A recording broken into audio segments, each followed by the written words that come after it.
Hey guys, it's Jeff, and today I wanted to give you a short rundown on battery life on iOS 11.3 Beta 3 and maybe some of the other betas as well. A lot of you have asked if you should update to the iOS 11.3 betas, but are hesitant due to battery life questions. So let's figure out how the battery life and performance is on iOS 11.3 beta.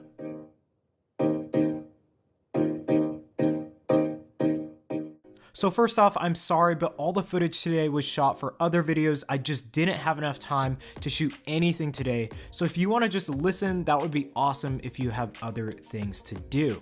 So back to the video and audio, and in beta 1 and in beta 2, battery life was not so good. It was definitely worse in beta 1, and in beta 2 it sort of picked up a bit, but really wasn't up to par with what I would say to be good battery life.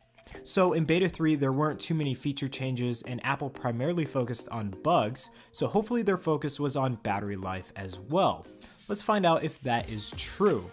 So the past 2 days I've been testing my battery life on the iPhone 10 and iPhone 7 Plus, and it's decent on both phones. I will have to say that there are some differences though. Battery life on the iPhone 7 Plus seems to be a little bit worse given the battery sizing difference. There are, however, different factors involved such as battery health. So for my iPhone 10, it has 100% battery health, and the age is obviously not that much, and it seems to be working perfectly. With that being said though, obviously the 7 Plus doesn't have as good battery health, and the age is basically longer because it's already been out for more than a year. So obviously the iPhone 10 outperformed the 7 Plus, but let's just see exactly by how much. But before we get into that, let's talk about the iPhone 10 and really my experience. Throughout the day, I do have to charge my iPhone 10, and I did have to limit my use knowing that I didn't have the luxury of perfect out-of-the-box battery life. Playing games and running specific apps is very taxing on this device, and that is to be expected as most developers haven't optimized their basically software or games to coincide or work with the iOS 11.3 betas. But this does expand to kind of Apple's own processes as well.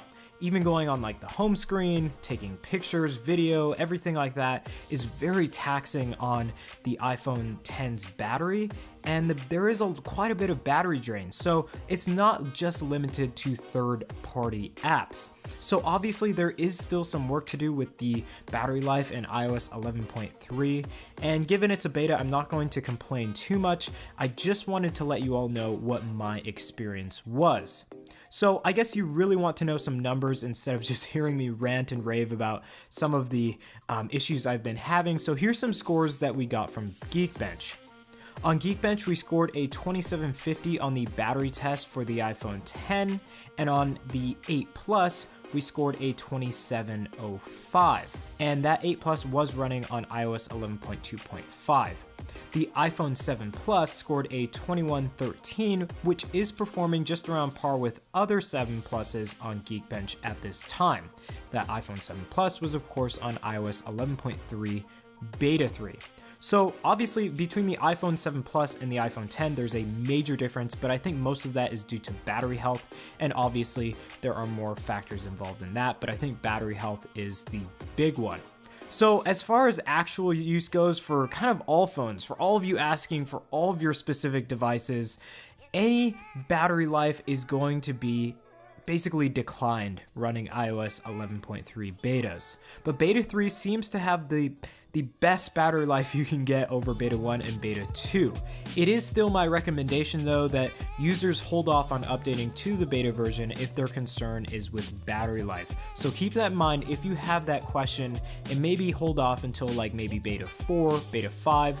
I will continuously be updating you as far as battery life goes on the next coming betas, and how performance and battery life are affected by those updates.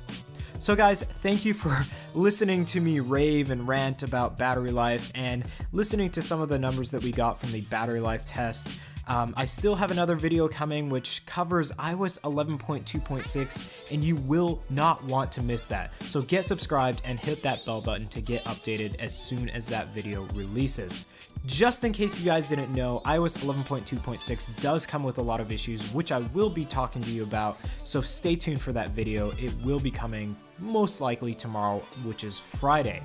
Anyways, thank you again for watching and listening to me. Stay tuned, and I'll catch you in the next video. Peace.